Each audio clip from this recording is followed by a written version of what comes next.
우리가 지금 남의 회사 와가지고 지금 남의 회사 영업시간이어가지고 빨리 좀 이야기를 해야 되는데 오랜만에 뵙습니다. 네, 안녕하세요. 브릴러님. 네. 브릴러님하고 지난번에 대담한 영상을 보고 APR에서 연락이 온 거예요. 이게 인연이 또 이렇게 연결이 되네. 브릴러님하고 와이스트릿 가시종 회사에 네, 모시고 네. 싶다.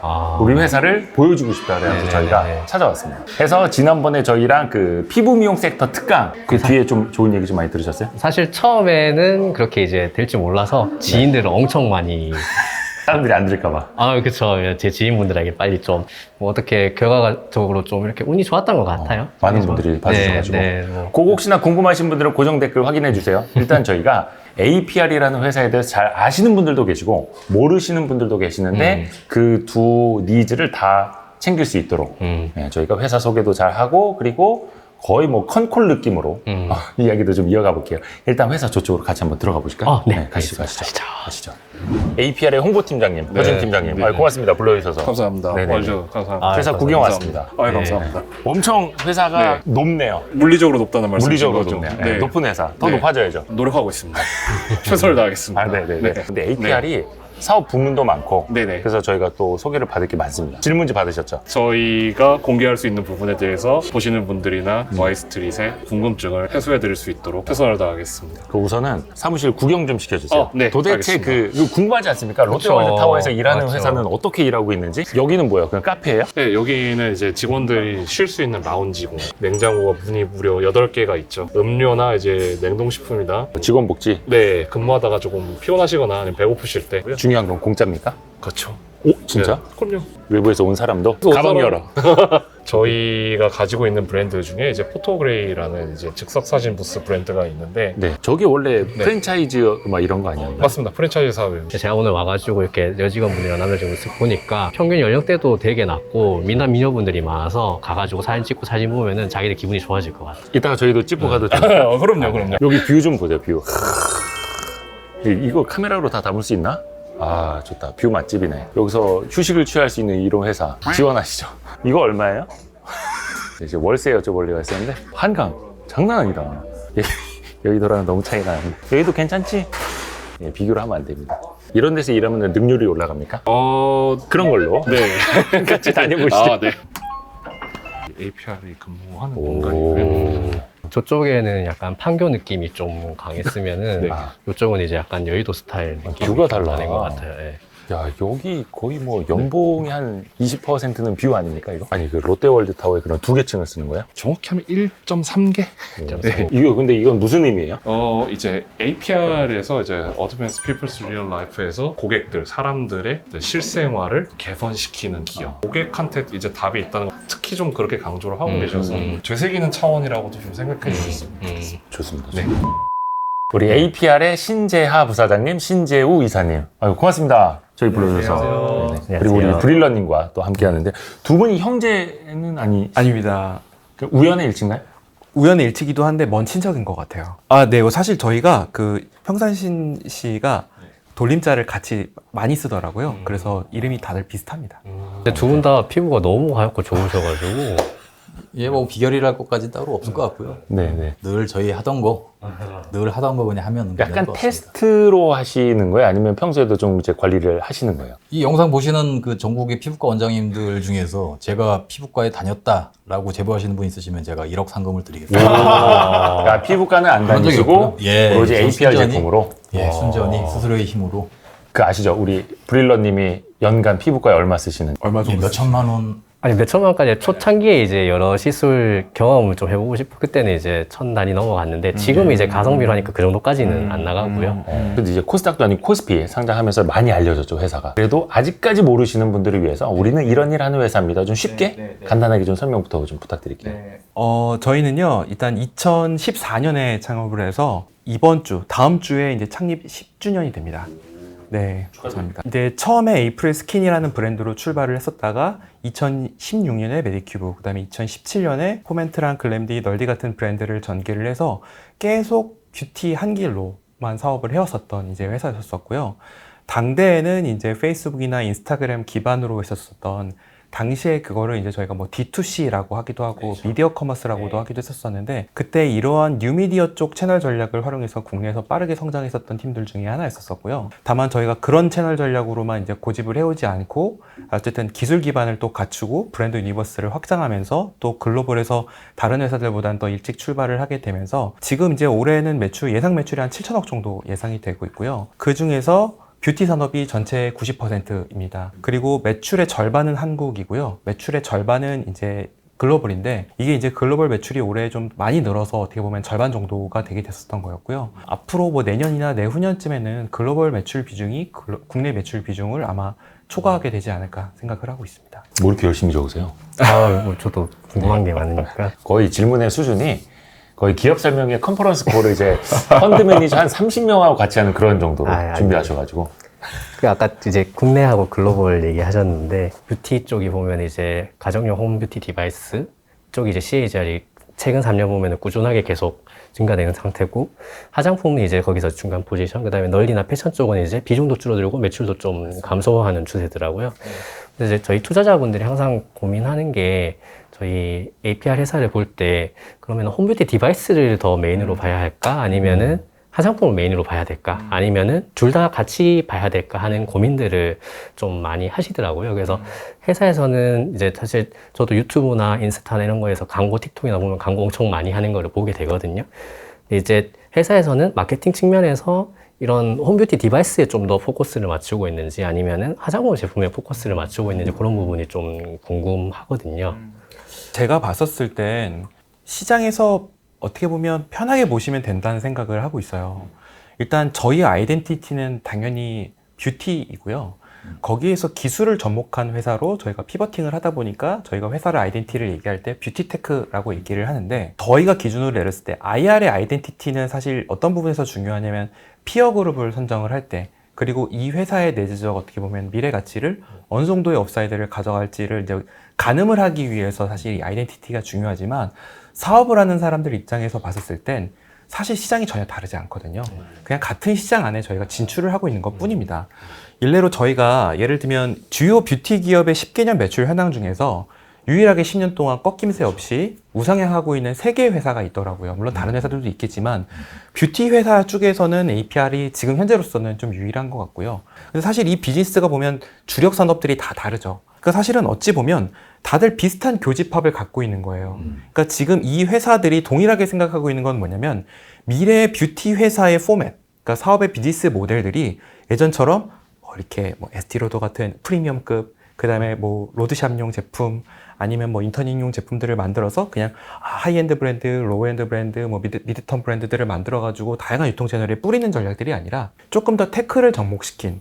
그러니까 요즘 다들 비싼 화장품을 쓰는 것보다는 그 돈으로 피부과를 가서 시술을 받으시거나 아니면 이제 예를 들어서 저희 같은 메디큐브 가정용 미용기기를 사서 셀프 트리트먼트를 받으시거나 대신에 그 버젯을 이제 아낀 돈을 아껴서 화장품은 대신에 좀 더 저렴하고 가성비가 높은 제품으로 사시는 트렌드로 가고 있다 보니까 저희가 생각했을 때는 미래 뷰티의 모습들이 아마 결국에는 이런 비즈니스를 영위하는 거에 대해서 퀘스천 마크가 아니라 대부분 다 자연스럽게 받아들이시지 않을까라고 생각을 하고 있습니다. 이거는 약간 좀 사족일 수도 있는데 애플이라는 회사가 사실 어쨌든 지금은 아이폰으로 유명을 하지만 스티브 잡스가 1980년대부터 계속 주장하는 거는 애플의 목표는 체계 안으로 들어가는 아주 핸디한 컴퓨팅 디바이스를 만드는 게 목표다라고 그렇게 얘기를 하면서 그거를 유저들에게 편하게 사용하도록 만드는 게 애플의 비전이라고 얘기를 했는데 그게 전화기 형태로 구현이 될지는 사실은 그때 당시 기술로는 이해하지 못했으나 사실 그때 나왔었을 때 여기가 결국 뭐 노키아도 아니고 모토로라도 아닌데 왜 핸드폰을 만들지 않은 퀘스천 마크가 될 수 있지만 지금의 비즈니스 모델로 애플의 비즈니스 모델을 의구심을 갖는 사람들은 없는 것처럼 오히려 이쪽은 사실 좀 흔히들 얘기하는 테크 형태로 디지털 트랜스포메이션이 좀 진작에 좀 있었어야 되는 영역이었는데 좀 이제서야 이제 이런 부분들이 이제 적용이 되고 있지 않나라는 생각을 하는 거죠.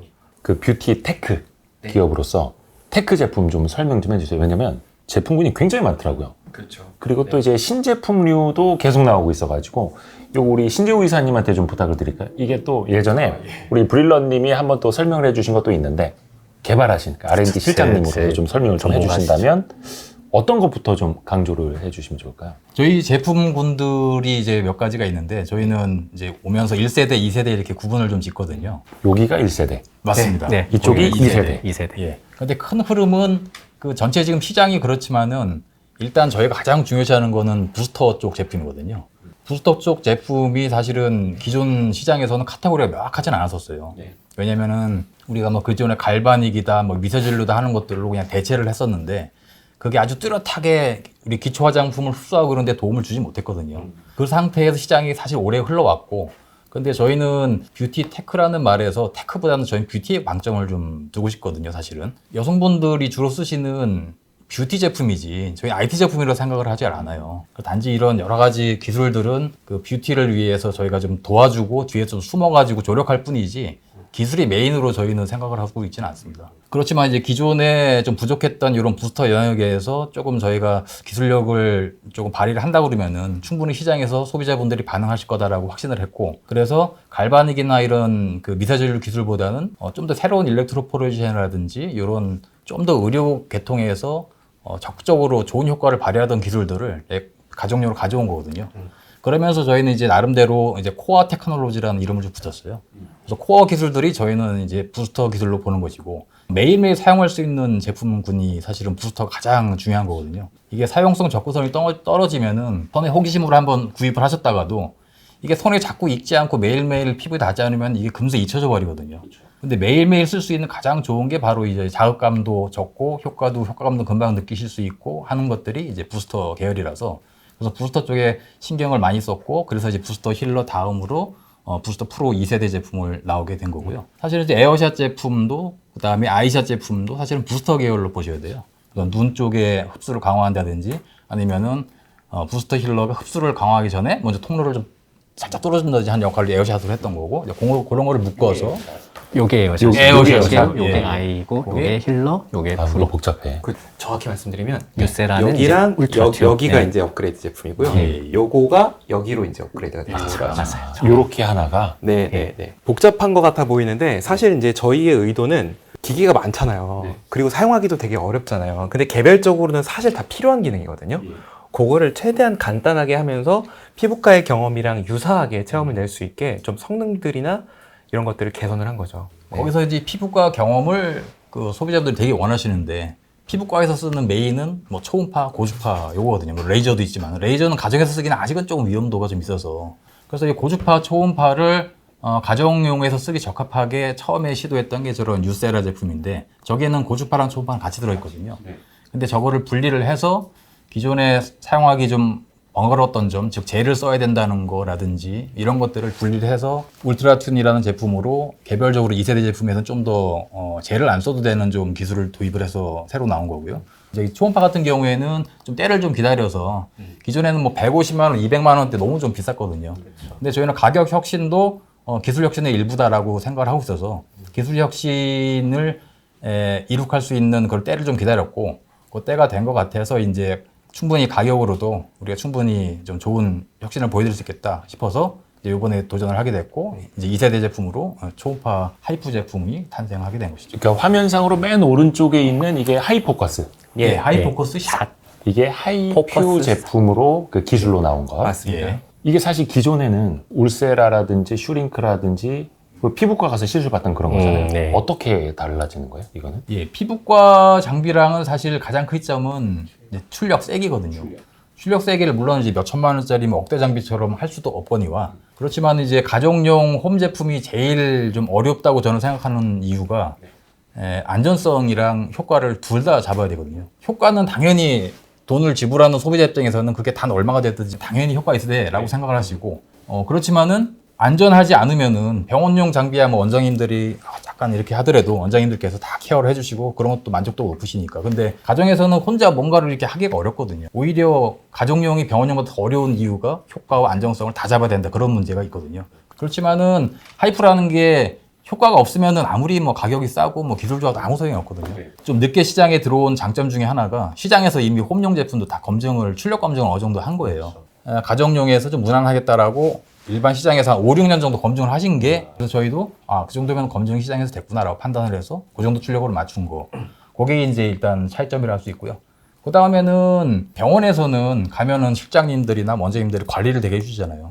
시술 간격 뭐 다음 주에 오세요. 빼먹으면 뭐 해주셔야죠. 이렇게 연락도 하시고 관리를 해주시는데, 그다음에 샷을 뭐 총 몇 샷을 쐈는지 다 관리를 하시는데, 가정에서도 그런 관리들이 반드시 좀 돼야 된다라고 생각을 하거든요. 오히려 홈용 제품일수록 관리 기능에 좀 초점을 맞출 필요가 있겠다 싶어서 앱 기능을 좀 강화를 했고요. 그래서 앱을 통해서 내가 그냥 연결만 하면은 내가 몇 샷을 썼다 이런 걸 다 연결을 해서 자동으로 다 통계를 내주거든요.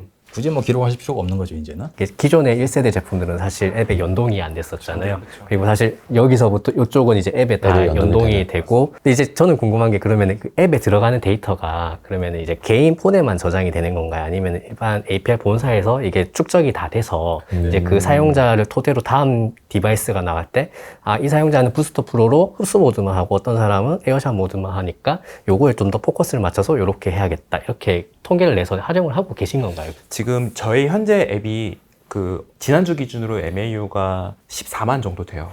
이게 좀 빠르게 한 2배 정도까지 올라간 거거든요. 디바이스 매출이 늘어나면 늘어날수록 사실은 MAU가 늘어날 수밖에 없을 텐데, 사실 지속적으로 앱에 들어가시지 않으신다고 하더라도 한번 페어링 등록만 해놓으면 사용 기록이 누적적으로 계속 클라우드에 쌓입니다. 그 쌓이는 방식은 뭐냐면 한 번씩 페어링이 될 때마다 그동안 이 디바이스에 쌓였었던 누적 사용 기록이 한 번에 다운로드가 돼요. 그래서 이 부스터 프로의 지금 유저 데이터들을 보시면 일주일에 부스터 프로를 7회 이상 사용하시는 분이 앱 사용자 기준으로 52%인 거예요. 사실상 매일 사용하시는 거죠. 4회에서 6회 사용하시는 분도 24%고 1에서 3회 사시는 것도 23%고 생각보다 어쨌든 뎁스를 많이 있게 사용하시는 거고, 부스터 프로 같은 경우에는 한 사람은 어떤 걸 많이 쓰는지, 그리고 이 모드 중에서 강도는 어떤 걸 많이 사용하시는지, 그리고 그 중에서 당연히 개인정보니까 이 사람이 뭐 어느 지역에 살거나 이런 것들은 쌓이진 않지만 부스터 모드는 몇 퍼센트 쓰고 에어샷 모드는 몇 퍼센트 쓰고 MC 모드는 얼마나 쓰는지 이런 것들이 모두가 다 잡힙니다. 그럼 이제 이걸 통해서 저희가 이제 가늠할 수 있는 거는 뭐냐면, 첫 번째로는 당연히 다음 디바이스를 만들 때 어디에 포커스를 만들어서 할 수 있는지를 충분히 할 수가 있고요. 또 사실은 또 사후에 커뮤니케이션을 하려고 사실 어플리케이션을 만들었는데, 그 앱에서 사실 메인 목적은 사용자들의 성공 경험을 늘려서, 사실 이건 루틴이잖아요. 사용해서 계속 하면 당연히 좋아질 수밖에 없거든요. 근데 그런 것들을 늘리기 위해서 사용의 성공 경험들을 앱 커뮤니티에다 집적시키는 목적도 있지만 사실 교육의 목적이 되게 크죠. 그래서 이런 유기를 통해 가지고 소비자들이 조금 더 올바른 방향으로 더 효과를 느끼실 수 있는 그런 사용 방법으로 계속 어떻게 보면 교육을 하는 활용으로 많이 하고 있습니다. 프로도 결국엔 보니까 이제 부스터 모드가 예상대로 제일 많이 사용을 하네요. 저도 주변에 사실 비상장 때부터 저는 예사를 봤었으니까 주변에 추천을 하면은 이제 지금 딱 가을, 겨울 되면 딱 건조해지기 시작하는 시점이잖아요. 여성분들은 보통 건성이 많아서 주변에 추천을 했다가 얘들은 매일 안 쓰고 뭐 2, 3일 쓰다 결국엔 좀 안 쓰게 되는데, 힐러나 프로는 디바이스를 나눴다가도 건조해지고 피부가 갈라지니까 무조건 쓸 수밖에 없다고 하더라고요. 저도 그렇고. 이게 저희 회사 내에 임상연구센터가 있습니다. 근데 그 임상연구센터의 데이터 기반으로 하면은 그냥 손으로 화장품 바르는 것보다 부스터 프로를 사용했었을 때 화장품의 흡수 전체 양이 8배가 더 많이 들어가요. 사실 저희 자체로 했었을 때는 8배보다는 훨씬 더 높은 임상이 나오기도 했었거든요. 사실 좋은 화장품의 성분을 가지고 있다고 하더라도 기본적으로는 피부 장벽이 막혀 있는데, 이게 흡수가 되는 것만으로도 어찌 보면은 지금 현재 피부 컨디션보다는 훨씬 더 좋아질 수가 있는 거죠. 무엇보다 부스터 프로가 제일 좋은 건 통증이 좀 훨씬 더 거의 이제 없다시피 할 정도로 낮으면서, 이게 특별히 노력하지 않아도 돼요. 그냥 이게 빨리 그냥 크림이나 세럼 같은 거 바르고 그냥 2, 3분 그냥 문지르다가 내가 그냥 그만해도 되겠다 하고 하는 순간까지 딱 발랐다가 그냥 내려놓고 나가면 되는 거거든요. 그래서 이거를 저희끼리는 입문템이라고 얘기하고요. 입문템. 여기서 이제 좀 좋아하시는 분들이 더 좋아졌으면 좋겠어 라고 하시는 분들한테는 이제 요런 울트라 튠이나 하이포커스 샷으로 이제 저희가 이제 그러니까 결국 세 개 다 사라는 얘기잖아요. 네. 울트라 튠은 이게 고주파입니다. 이제 그 40.68MHz를 쓴 거는 휴대용 장비로는 처음이라고. 처음이죠. 근데 요게 이제 가격 전략이 최근에 좀 달라졌다라고 들었는데, 그럼 어떤 변화가 있었던 거예요? 아무래도 저희가 상장했었을 때 이제 남들과 다른 회사들과 다른 그 신기술들을 앞으로 이제 홈피트 디바이스에 많이 이제 도입을 하겠다라는 것들을 저희가 밝히기도 했었었고, 그것이 사실 저희 회사의 ADC라는 연구기관과 그리고 이제 APR 팩토리들을 만든 이제 이유들이기도 하거든요. 그래서 사실 울트라튠에 대한 기대가 또 많이 있으시기도 했었었는데, 저희가 기존에 나왔던 제품들보다 좀 가격대가 높긴 했었어요. 물론 뭐 경쟁자 제품들은 더 비싼 것도 있지만, 저희가 이제 해당 제품 같은 경우에는 국내에서는 약 한 49만 원 정도 가격으로 출시를 했었거든요. 근데 이제 이게 좀 어느 정도 좀 가격 저항이 좀 있다는 생각을 했었었고요. 확실히 기존의 고주파를 지향하는 다른 제품들에 비해서는 접근 방식도 다르고 효능도 훨씬 저희가 좋다고는 말씀드릴 수 있지만 아무래도 이제 마케팅적으로 봤었을 때 광고 심의 안에서 제약을 받는 부분들이 있다 보니까 이제 이 디바이스에 대해서 충분히 알릴 수 있는 기회가 많지 않았었고 그리고 저희가 생각했을 때는 이 홈뷰티 디바이스는 이제 가성비가 컨셉인데 가격적인 저항이 좀 어느 정도 있지 않나라는 생각을 하고 있어요. 그래서 지금 이제 최근에는 저희가 이제 30만 원대 중반에 판매를 하고 있고 그리고 이제 이번에 하이포커스 샷을 판매를 시작을 하면서 저희가 이 두 개 제품을 같이 번들 또는 패키지로 이제 판매를 시작을 했는데 이러면서 사실 울트라튠이 최근에 매출이 좀 올라왔어요. 실제로 병원에서 이제 시술을 할 때 써마지나 울세라오는 슈링크나 이제 뭐 올리지오나 뭐 이런 제품들을 얘기를 할 때 사실 소비자 입장에서는 이걸 고관도 소비자들은 아 이거는 뭐고 이거는 뭔지를 알고 계시지만 사실 그냥 다 모르고 이제 받으신 분들도 되게 많거든요. 그래서 둘 다 사실은 탄력에 도움이 됩니다. 근데 탄력이 되는 기저 원리가 살짝 다른 거죠. 부사장님 오늘 뭐 바르셨어요? 네.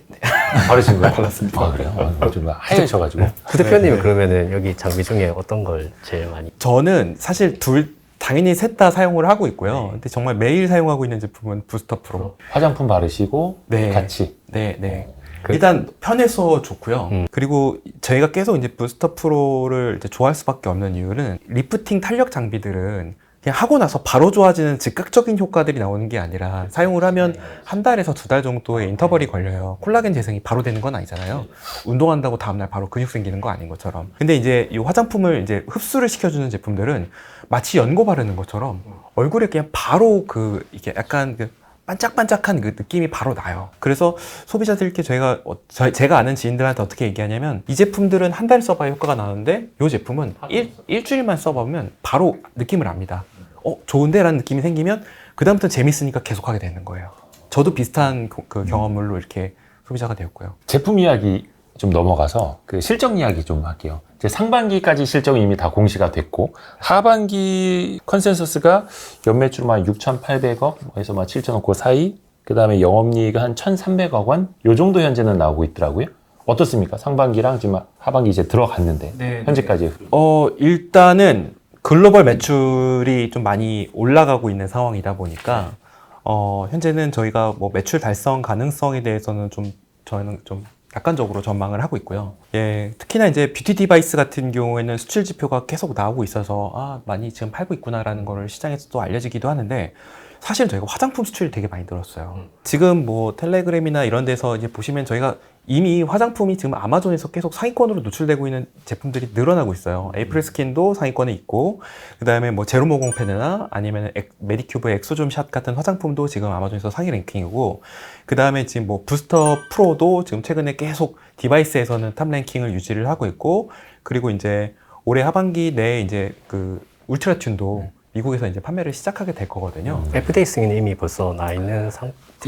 그거는 해서 판매를 하게 될 텐데 정확히 말하면 FDA 등록입니다. 등록. 그래서 이제 승인이라고 하는 거는 이제 의료기기 제품의 한정이어서 이거는 이게 등록만 하면 되는. 어려운 절차는 아니었었고요. 그래서 저희가 이제 이런 부분들이 있어서 될 것 같고 이익에 대해서는 사실 저희가 아직은 좀 숫자를 좀 팟캐스트를 보기가 좀 어려운 상황이기는 한데요. 다만 아무래도 4분기 실적이 아무래도 전체 이익을 달성하는데 좀 중요한 부분일 것 같다라고 생각을 하고 있고 뭐 그 이유적으로 말씀을 드린다고 그러면 지금 어쨌든 글로벌 시장에서 다이내믹이 되게 많이 늘고 있다 보니까 예를 들면 저희가 지금 최근에 운반비를 되게 큰 폭으로 늘리고 있는 상황입니다. 이건 사실 저희가 매출로 인식하기 전에 수출을 통해 가지고 빨리 재고로 비축하고 있는 상황이다 보니까 이건 선제적으로 좀 비용이 인식되는 과정이 있다고 좀 보시면 될 것 같고 이와 더불어서 판매 관련된 비용들도 좀 늘어나고 있는 부분들이 있습니다. 예를 들면 아마존이나 큐텐이나 틱톡샵 같은 데를 들어가게 되면 지금까지 자사몰로 했었던 것들이랑은 또 이제 비용 구조가 또 달라질 수 있는데 이런 것들은 저희가 생각할 때 좀 일시적인 부분이라고 좀 생각을 하고 있고요.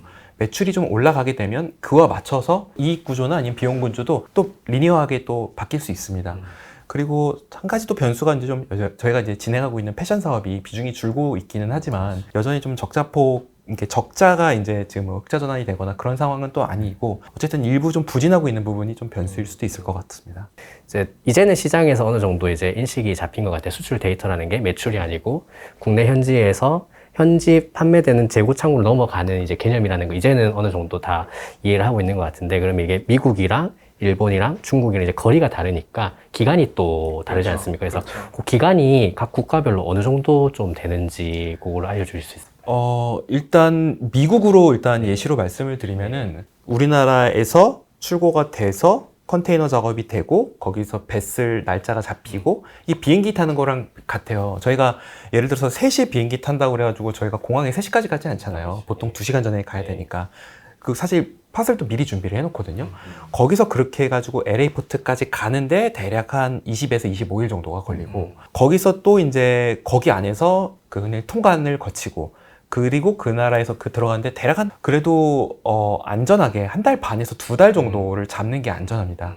보통 이게 더 오래 걸리기도 하고 그리고 미국이 워낙 그 전체적으로 물류가 모이는 데다 보니까 거기서 통과이 돼서 또 입항이 되는 게 굉장히 편차가 심합니다. 오래 걸릴 때는 몇 달이 걸린 적도 있었고요. 그래서 그게 한 달 반에서 2달 정도 걸리고 그 다음부터는 평균적으로 재고 소진 기간은 저희가 한 3달 반에서 4달 정도 잡는데 실제로 저희가 요즘 그냥 비행기를 열심히 실어 나르는 거는 그냥 딱 도착하자마자 바로 그냥 다 팔리는 재고들이고요.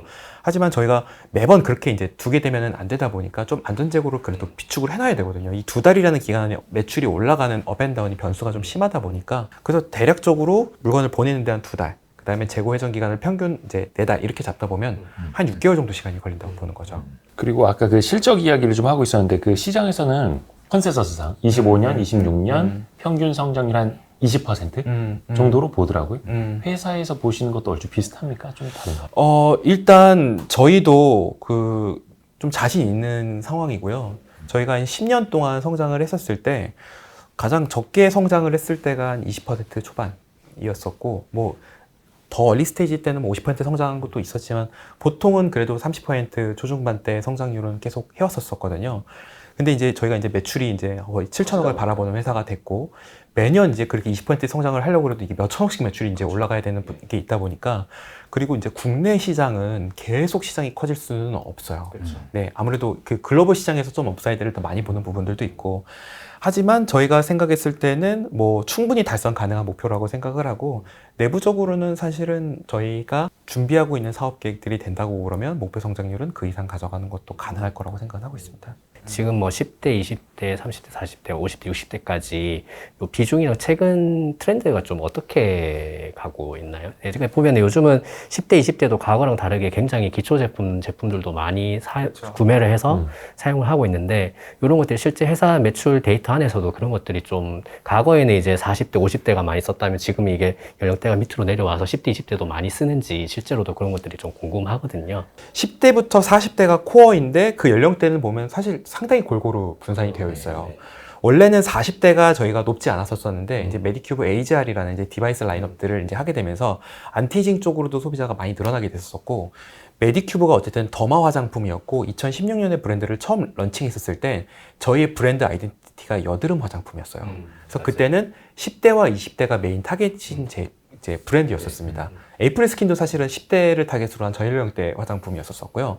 근데 지금은 어쨌든 더마라고 하는 메디큐브의 아이덴티티가 상당히 좀 어느 정도 시장 안에서 안착이 됐고 그리고 지금은 이제 안티에이징 쪽으로 저희가 이제 아예 포커스를 넘어가고 있다 보니까 안티에이징 쪽 라인업들이 이제 많이 들어가게 되면서 그리고 저희가 또 제로 라인이라고 하는 모공 라인이 이제 사실 지금 연령대 두루두루 이제 골고루 사랑을 받고 있다 보니까 지금은 이제 어떤 특정 연령대에 이제 껴있지 않고 연령대가 좀 골고루 많이 있는 것 같고요. 20대가 제가 좀 놀랬던 건 뭐냐면 이 안티에이징 제품들이 20대 구매자들이 많으세요. 젊을 때부터. 네. 예전에는 색조 위주로 그렇죠. 사던 세대가 요즘은 네. 기초에 엄청 신경 많이 네. 쓰더라고요. 실제로 그리고 정말 20대부터 쓰면 더 좋거든요. 맞아요. 네. 젊을 때부터 관리해라. 사실 25세 이후부터 무조건 관리를 해야 됩니다. 그 예전에 그 얘기 해주잖아요. 네. 종이가 접히기 전에 자국 남기 전부터 관리해야 된다. 콜라겐도 사실 네, 그때부터 1%씩 계속 감소하기 때문에 네.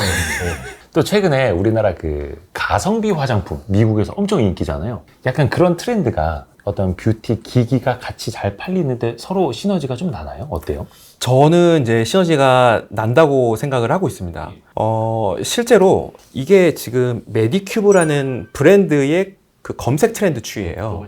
네, 구글 트렌드이기도 하고 또 틱톡 트렌드이기도 하고요. 뭐 7월 말 기준으로 봤었을 때는 그때 트렌드 기준으로는 저희가 거의 메디큐브라는 브랜드 자체가 아마존 전체에서 KBT 브랜드에서 1등을 한 적이 있었어요. 어떻게 보면 디바이스와 화장품을 메디큐브라는 같은 브랜드 유니버스로 하고 있다 보니까 저희가 느끼기에는 양쪽에서 시너지 효과를 이제 보고 있다라고 생각을 하고 있고, 실제로 그래서 같은 주차에 디바이스의 아마존 순위와 그 다음에 화장품의 그 아마존 순위가 같이 각각 카테고리에서 1등을 한 적이 있었거든요. 그냥 이런 부분들은 저희가 봤었을 땐 일정 부분 같은 브랜드 유니버스 안에서 뭐 디바이스에서 좋은 경험을 갖고 계시든 아니면 화장품에서 좋은 경험을 갖고 계시든 서로 좀 크로스셀링이 되지 않나라고 보고 있고요. 두 번째로는 저희가 또 어떤 거를 보고 있냐면, 이거는 그냥 메디큐브만이 아니라 KBT가 전반적으로 미국 시장에서 갖고 있는 브랜드 포지셔닝인데, 막 예를 들면 BTS가 쓰는 화장품, 뭐 아이유가 쓰는 화장품 이런 식으로 가긴 될 것 같지만, 생각보다 컨텐츠나 컬처적인 것보다도 제품 자체의 제형이나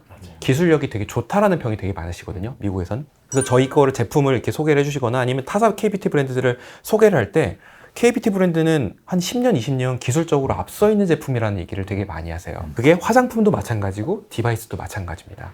그래서 약간 KBT가 컨셉이 정말로 뭐 어떤 좀 우스갯소리로 어떤 유튜버가 얘기하는 게 흔히들 막 외국인을 고문해서 만든 제품이다라는 얘기, 그렇게 이제 얘기를 설명을 하셨던 분이 있으셨거든요. 그런 것처럼 좀 기술적으로 앞서 있다라는 그런 포지셔닝이 디바이스 쪽에서도 좀 도움이 된다라고 생각을 하고 있고, 반대로 또 화장품 쪽에서도 도움이 된다고 생각을 하고 있습니다. 최근에 저도 이제 아마존 순위를 계속 체크를 하는데 제로 모공 패드랑 그 다음에 부스트 프로 제품이 다 1위를 했었거든요. 한 번만 1위를 한 게 아니고 간헐적으로 기간에 따라서 계속 1위를 했었는데, 네. 서양의 쪽 애들은 약간, 저희는 사실 그렇게 익숙하잖아요. 세안하고 나서 그 다음에 토너로 이렇게 사정솜에 묻혀서 이렇게 닦는 거. 근데 외국 애들은 그거 자체를 아예 안 하거든요. 근데 저희는 그걸 많이 하다 보니까 이게 맨날 화장솜에 이렇게 해가지고 이렇게 하는 것 자체가 번거롭다 보니까 이제 패드 종류가 이제 나온 거죠. 근데 외국에는 사실 닥토라는 문화 자체도 없었고 저런 패드 제품 자체가 없었는데 저희는 이미 익숙한데, 저는 제모 패드 같은 게 넘어가니까 외국 애들이 이제 신기한 거예요. 이제 기존에는 스킨 자체도 잘 안 썼는데 이거를 모공 패드로 해서 그냥 뚜껑 열어서 찍고 이렇게 집어서 한 장 이렇게 싹 발라보니까 피부결이 확실히 정리가 되고 좋아지네. 모공 같은 것도 약간 타이트닝이 되는 게 육안으로 보이거든요. 저런 것들이 이제 그 충성 고객이 되더라고요, 결국에는. 제가 약간 그 외국인 삘이네. 제가 그렇게 귀찮아하거든요, 관리하는 거를. 그래서 아직도 안 쓰고 있는데 한번 해보겠습니다. 귀찮을수록 오히려 이 제품의 선호도가 올라갈 수밖에 없습니다. 좋죠. 오히려 그 사람들이. 원래는 이거를 화장품을 이렇게 해서 톡톡톡 해서 이렇게 해야 되던 제품이거든요. 그냥 한 잔씩 한 잔씩 네. 이게 물티슈 같은 거예요. 그냥 물티슈처럼 이렇게 빼다가 쓰는 거니까. 지금 APR이 자체 공장을 굉장히 이제 확장을 하고 계시죠. 근데 화장품은 외주 생산이 아직까지. 네. 근데 디바이스는 자체 생산을 하시더라고요. 평택 이제 2공장 또 3공장도 있고 가산 디지털 단지 1공장도 원래 있었고. 이거는 어떤 전략이에요? 사실 저희가 반드시 얘는 공장을 지어야 되고 얘는 공장을 지어야 되지 만다 이런 생각으로 한 건 아니고, 사업적으로 저희가 진행을 하면서 좀 유연하게 갔던 것 같아요. 다만 이제 디바이스 시장은 아직까지는 굉장히 초기 시장이고, 여기서 사실 어느 정도 브랜드 유니버스를 구축한 회사들이 사실 많지는 않거든요. 뿐만 아니라 OEM, ODM으로 계속 서포트를 해줄 수 있는 기술이나 생산적인 제조 인프라도 아직까지는 우리나라에 많지 않은 상황입니다.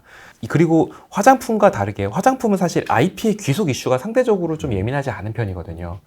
그리고 그런 거에 대해서 클레임이 있는 경우들도 많지 않고, 하지만 디바이스는 그 안에서 굉장히 많은 기술들이 들어가고 있다 보니까 이 IP나 아니면 기술의 귀속 이슈가 좀 예민할 수밖에 없어요. 그래서 저희가 어렵게 기술 개발을 했는데 그 ODM 회사가 예를 들면 타사한테 그 기술 이전을 그냥 저희한테 허락을 받지 않고 넘어가는 위험도 사실 있다고 판단이 되고 있고, 그리고 이제 아무래도 저희 이 디바이스의 핵심은 정말 좋은 기술을 양질의 제품, 양질의 그리고 굉장히 가성비 있는 가격으로 소비자에게 공급을 하는 게 핵심인데, 생산에서부터 만약에 이게 꼬여버리기 시작하면 이게 이제 예를 들면 그게 안정적인 생산 이슈가 될 수도 있는 거고요. 아니면은 가격 이슈에도 영향을 받을 수 있거든요. 그래서 아까 말씀드렸던 것처럼 기술적인 그 장벽들을 지속적으로 좀 저희가 구축을 하고, 그리고 저희가 어쨌든 파이오니어로서 저희 스스로가 계속 어떻게 보면 새로운 기술 도입을 하고 또 이쪽 인프라를 계속 발전시키기 위해서는 저희가 직접 공장이 되어야 된다고 생각을 했었던 부분이었고, 상대적으로 화장품 쪽은 우리나라에 양질의 ODM, OEM 회사들이 되게 많습니다. 근데 이것도 사실은 재밌는 게 뭐냐면, 우리나라 ODM, OEM사도 원래는 처음부터 그러지 않았어요. 원래 1990년대까지만 하더라도요, 자체 능력으로 자체 공장이 있었던 데들만 브랜드를 만들었던 거죠. 그리고 지금처럼 올리브영처럼 유통 채널이 있었던 것도 아니었었고, 그래서 그때는 태평양이나 LG생활건강은 유통 채널도 보유를 하면서 공장도 보유한 회사들이 화장품 회사를 할 수 있었던 거예요. 그러다가 2000년대 초반부터 시작해가지고 콜마나 코스맥스 같은 ODM, OEM 인프라들이 사실 이제 해외에서 이제 들어오기 시작하고, 그게 이제 내재화가 되기 시작하면서 커지기 시작했었고, 지금처럼 인디 브랜드가, 지금 우리나라 인디 브랜드가 4만 개가 넘거든요. 화장품, 우리나라에서만. 네. 화장품 인디 네. 브랜드만 4만 개가 네. 넘어요. 그게 사실은 어떻게 시작을 했냐면, 원래는 콜마나 코스맥스 같은 대형 회사들이 인디 브랜드들한테 공급을 안 해줬어요. 왜냐면 그럴 니즈도 없었고, 전문용어로 거기가 이제 짜친다고 하죠. 짜쳐. 네. 근데 저희가 그런 짜친 회사들 중에 하나였었어요. 아, 초반에는. 그때 저희가 이제 처음엔 찾아갔었었는데 그걸 해주지 않으셨었죠. 그때 한국 화장품 제조회에서 마침 공장이 하나가 이제 쉬고 있었던 거예요. 근데 저희를 하자마자 거의 이제 매출 2년 만에 매출이 거기서 300억이 나오고, 거의 이제 그 당회에서 저희가 거의 매출순 이제 공급순위 1위까지 올라가고 막 그러다 보니까 인디 브랜드를 키워서 매출을 올리는 게 ODM 회사의 하나의 또 새로운 선택의 전략이 되었고, 사실 그냥 우리나라의 그 OEM, ODM, 화장품 ODM, OEM의 발전의 역사를 브랜드의 성장 역사와 또 달리 볼 수는 없거든요. 그래서 사실 우리나라의 화장품 전체 시장이 사실은 이런 생태계를 통해 가지고 다른 나라가 갖지 못하는 거의 극강의 효율성과 극강의 어떻게 보면 그 가성비를 가질 수밖에 없게 됐던 거예요.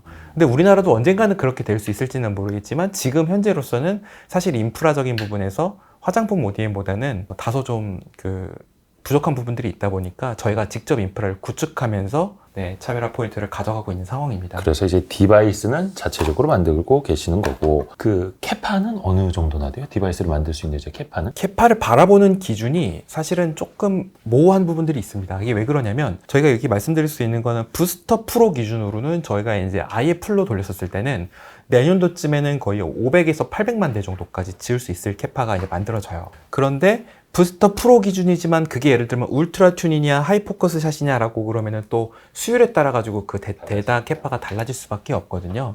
저희가 이제 말씀드릴 수 있는 거는 향후에 3개년에서 5개년에 이제 저희가 이 매출이나 이제 생산 계획을 자체적으로 충분히 할 수 있을 것만큼 저희가 이미 지금 현재 캐펙스 투자는 완료가 된 상황입니다.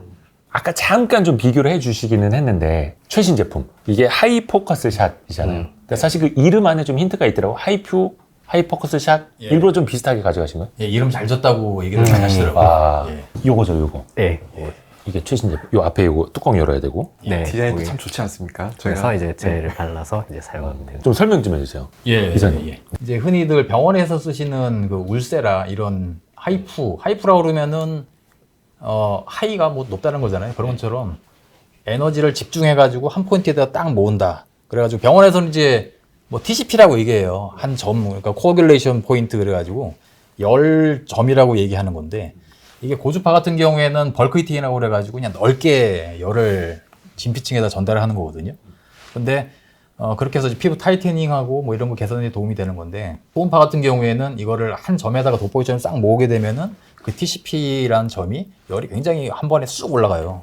집속을 해서. 집속을 해, 돋보기처럼 초음파인데 집속을 하는. 포커스. 그래서 포커스라는 말이 이제 모아준다라는 말이고, 하이는 좀 세게 모아준다라는 얘기고. 그래서 그렇게 하면은 이제 원하는 층에다가 뭐 진피층은 3mm에다가 타겟할 수도 있고, 그다음에 뭐 병원 같은 경우 카트리지에 따라서 뭐 1.5mm, 2mm, 뭐 3mm, 그다음에 4.5mm 같은 경우가 저희가 이 제품에서 타겟으로 하고 있는 건데, 4.5mm 이제 스머스라고 그래가지고 근육하고 피하 지방층 사이에 그 잡아주는 막이에요.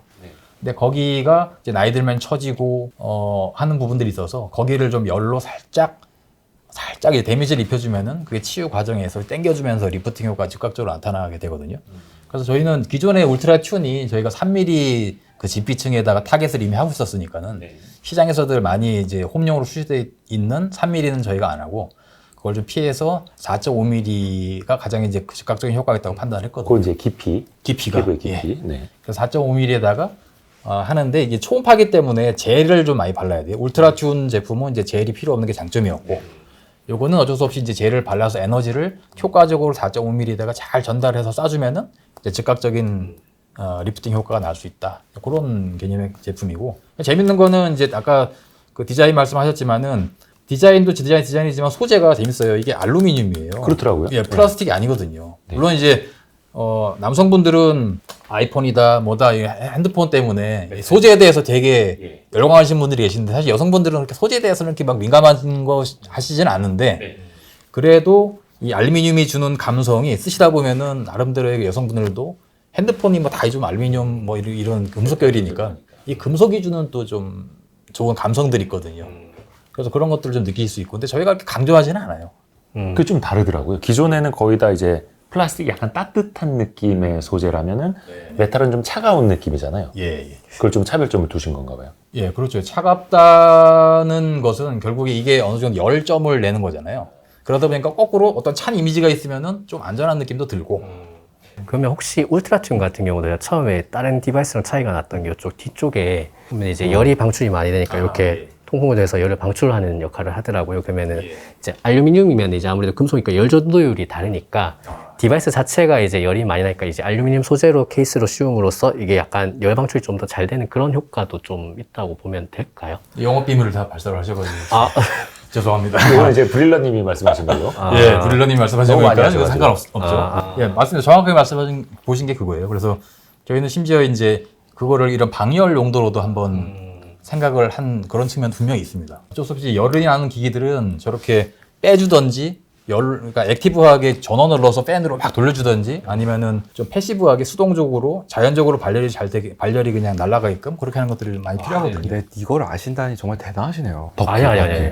덕후. 근데 소재를 알루미늄으로 하면은 사실 제가 처음에 제일 깜짝 놀랐던 게 이제 사실 이제 제품이나 아니면 같은 경우는 기존 하이프 제품 아까도 말씀하셨지만 기존에 4, 5년 전에 이미 가장 많이 디바이스 나와 있었던 제품이잖아요. 근데 걔네들의 가격 같은 경우는 100만 원이 사실 넘고 카트리지 가격만 해도 몇십만 원이 되는데 이제 IR팀 분이랑 이제 얘기를 나눴을 때는 이제 처음에는 이제 40만 원 목표를 했다가 이제 공장이 이제 캡하고 이제 돌아가면서 지금의 가격이 나온 거잖아요. 지금 얼마예요? 27만 8천 원. 엄청 거의 가격이- 그러면 이제 경쟁사 제품보다 뭐야? 3분의 1? 4분의 1? 정확하게 카트리지 가격도 안 되는 거죠. 안 되죠. 그 앞에 이제 갈아 끼는 카트리지 네, 가격도 일체형 안 된다. 카트리지 거의 가격도 카트리지가 안 된다. 40만 원이라고. 네, 그렇게 돼요. 그럼 그게 어떻게 그렇게 낮은 가격으로 할 수 있는 거예요? 그게 이제 저희 좀 가장 고민했던 게 그거고요. 그래서 아까 초반에 말씀드렸듯이 이게 저희가 4, 5년 전에 했었으면 저희도 싸게 도저히 못 만들었을 거예요.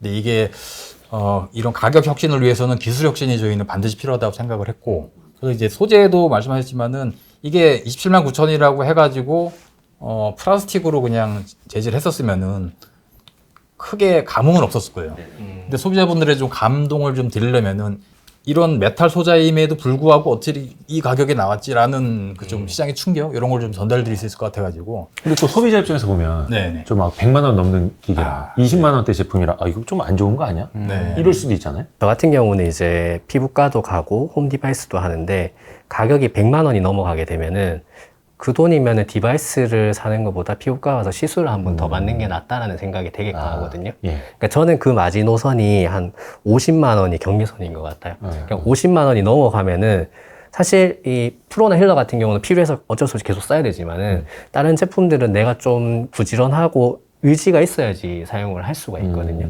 100만 원, 200만 원 주고 사서 몇 번 안 쓰고 그냥 구석에 넣어 놓으면은 저 같으면 이제 구매를 좀 망설이게 되거든요. 차라리 피부과 간다. 네. 그 임계점이 있는 거네요. 그리고 보니까 그 하이포커스 샷도 지금 제품이 뭐 600샷, 1200샷 뭐 이렇게 좀 구분이 되어 있더라고요. 한 번 쓸 때 600샷씩 600샷 쓰고 이제 자동으로 저희가 오프가 되는데 세팅 자체가 자동으로 꺼지는 게 600샷만 쓰면 자동으로 꺼지게끔 그렇게 유도가 되어 있는 제품이고요. 근데 그거를 일주일에 1200샷을 저희들이 공고를 하고 있어요. 일주일에. 그래서 보통 한 번 쓰실 때 다 쓰시니까 왼쪽 600샷, 오른쪽 600샷, 그래서 1200샷으로 보통 그렇게 많이 쓰시죠. 아니 근데 이제 흔히들 슈링크나 울세라 쓰신 분들은 300샷, 600샷 차이를 아시잖아요. 단위는 그거랑 그럼 똑같다고 보면 돼요? 병원용 제품에서 샷이라는 거는 병원용은 좀 시술도 빨리빨리 해야 되고 해가지고요. 병원용 제품의 한 샷은 따라라라락 하는 그 세트가 한 샷입니다. 그런 차이점은 있고요. 근데 이거는 이제 무제한 샷으로 저희가 이제 기획을 했기 때문에 무제한 샷을 위해서는 이렇게 움직이는 아무래도 기계적인 부품이 들어가 있으면은 안에서 그거는 모터가 쭉 하고 긁고 내려오는 거거든요. 그래서 기계적인 부품이 있으면은 무제한 샷도 되지가 않고 여러 가지 제약사항들이 있어서 그냥 도트 타입으로 해서 무제한 샷으로 만든 거죠. 그러면은 이제 한 번 제가 쏠 때 한 점. 한 점. 예. 그럼 제가 궁금했던 게 이제 기존 제품들은 사실 그 카트리지가 나와 있었고 하이프 장비들이 다 공통된 장비인데 열이 축적되다 보니까 이제 기존의 세라믹 소자가 이제 스트레스가 가열되면서 이게 크랙이 가면서 수명이 다 해버리니까 그걸 대신하기 위해서 이제 카트리지가 소모품으로 나왔던 거잖아요. 그럼 이 제품 같은 경우 아까 설명을 다 해주신 것 같은데 그럼 카트리지 없이 나올 수 있었던 이유가 도트식으로 그냥 쏘기 때문에 세라믹 소자 자체에 이게 스트레스가 좀 덜 가해지기 때문에 이게 무제한 샷이 가능하다 이렇게 보면 되는 걸까요? 예, 그러면? 그 이제 무제한 샷이 가능하게 된 네. 이유는 네. 좀 굉장히 기술적인 부분이 있긴 네. 하지만은 네. 일단 그 제가 팁을 하나 말씀을 드리면은 시중에 이제 무제한 샷이라고 나온 것들이 조금 있잖아요. 네. 근데 그 판별하시는 방법이 일단 딱 들으시고 이렇게 흔들어 보시는 거예요. 물소리가 나냐 아니면 물소리가 거의 안 나냐. 저희 거 한번 들어보시겠어요? 물소리가 나나요? 안 나죠. 안 나죠. 네. 왜 안 날까요? 모터나 움직이는 소재 자체가 없어서. 물을 안 넣거나 네, 물을 네. 꽉 채웠거나. 근데 물을 안 넣을 수는 없거든요. 왜냐면 물이라는 매질, 우리가 매질이라고 얘기하는데 그쵸. 초음파는 그래서 제일 필요. 그냥 공중에다가 그냥 쏘면은 초음파 있는 상태에서 아무것도 매질 없이 쏘면 얘가 어디로 빠져나가야 되는데 빠져나가지 않고 여기 열이 쌓여가지고 얘가 그냥 망가져 버려요. 그래서 반드시 물을 쓰고 안에 이제 물에 담겨져 있고요. 그 다음에 이거를 피부에다가 우리가 쓸 때도 젤을 쓰는 이유가 젤이라든 매체가 또 매질이 없으면 또 피부로 전달이 안 돼요. 그래서 이제 그 젤을 쓰는 거거든요. 그러면 요 안에서 벌어지는 일들이 결국에는 물을 채우냐 안 채우느냐인데 물을 많이 안 채우고 한 반만 채우고 이런 식으로 하면은 물이 흔들리는 소리 나거든요. 그런 건 이제 무제한 샷이 좀 아니죠. 그래서 무제한 샷이 되려면 일단 물을 꽉 채워야 되는 이유는 아까 말씀드린 대로 초음파 소자 자체가 공기 중에서 그냥 쏴버리면은 열이 나서 빨리 빨리 이제 고장 나버리기 때문에. 근데 그러려면 상식적으로 당연히 물을 꽉 채우는 게 낫잖아요. 꽉 채우거나 아니면 약하게 쏘던가. 근데 물을 꽉 안 채우는 경우는 예를 들어서 이게 기울였을 때 저희 같은 경우 이렇게 트랜스듀서가 이제 소자가 이렇게 담겨 있으니까요. 근데 이게 물이 꽉 안 차 있으면 이렇게 되는데 이렇게 되면은 공중에다가 잘못하면 쏘니까는 내구성이 약해지거든요. 그래서 어떤 경우에는 자세가 좀 이렇게 틀어지면은 이때는 이제 샷이 안 나오니까는 제대로 쓰세요라고 하든지 아니 매뉴얼상에서 이렇게 쓰세요라고 이제 그림에서 이렇게 나오거든요. 그래서 둘 중 하나예요. 근데 저희는 무제한 샷으로 해야 되기 때문에 물을 일단 꽉 채우는 거를 선택을 했고요. 왜냐면 이거 불편하죠. 여기 이렇게 난 쓰고 싶은데 이렇게 쓰려면은 턱을 쓰려면은 이렇게 해야 되거든요. 이게 쓰려다가 막 결리 고르면 안 되잖아요. 네.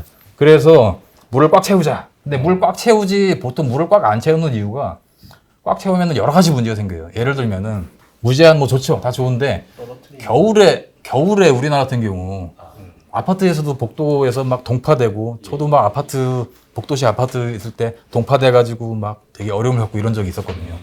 동파에 대한 위험이 있어요.